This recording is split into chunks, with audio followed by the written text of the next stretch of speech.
Hello বন্ধুরা, আমার নিকিতাস kitchen and blog চ্যানেলে আপনাদেরকে স্বাগতম। শীত প্রায় শেষে একটু পিঠা না খেলে হয় না, এই জন্য চালের গুঁড়ি করা হয়েছে। আজকে আমি বানাবো হচ্ছে দুধ পুলি পিঠা। এখানে আমি আটা বেলে নিয়েছি। প্রথমেই আমি আটাটাকে এই যে সেদ্ধ করে রেখেছি, আর অল্প করে বেছি, যেহেতু আমি একাই তৈরি করছি, একসাথে অত পারব না দেখে অল্প অল্প করে তৈরি করছি। এখন এটাকে আমি বেলে নিয়েছি, ছোট ছোট করে কেটে নিব। আমি এই যে কেটে নিয়েছি, ছোট ছোট করে লেচি কেটে নিচ্ছি।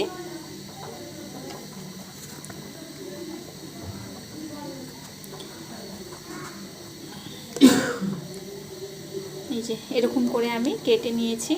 এখানে কিছুটা আবার বানিয়েও রেখেছি। এই যে বানানো আমার কিছুটা হয়ে গিয়েছে। আমি আজকে দুধ পুলিটা বানাচ্ছি নারকেলের পুর দিয়ে। এই যে নারকেল এখানে আমি পুর বানিয়ে রেখেছি। আমি এখন দুধ পুলিগুলো ভরে নিচ্ছি। ভিতরে আমি নারকেলের পুর দিয়ে এটাকে সুন্দর করে বন্ধ করে দিচ্ছি। আমি আগেও কিছুটা করে রেখেছি, এখন আবার কিছুটা করছি। এই যে এভাবে আমি পুলিটার মুখ বন্ধ করে নিচ্ছি আস্তে আস্তে করে।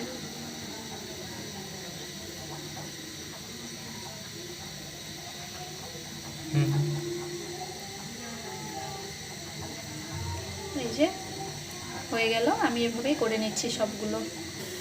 আমার এই যে পুলি পিঠাগুলো সব তৈরি করা হয়ে গিয়েছে। এখানে আমি দুধ জালে বসে রেখেছিলাম।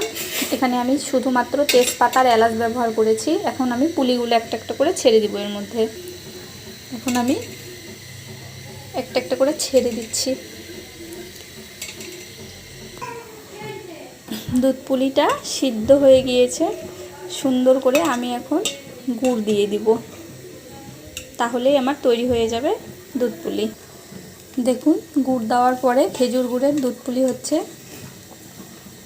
কালারটা চেঞ্জ হয়ে গিয়েছে। এই যে পুলিগুলো সিদ্ধ হয়ে গিয়েছে, আর আমি সামান্য কয়টা এলাচ দিয়ে দিলাম ভালো গন্ধের জন্য। আমার দুধ পুলি রেসিপিটা কেমন লাগলো অবশ্যই জানাবেন। কার কার এই পিঠা পছন্দ সেটাও জানাবেন।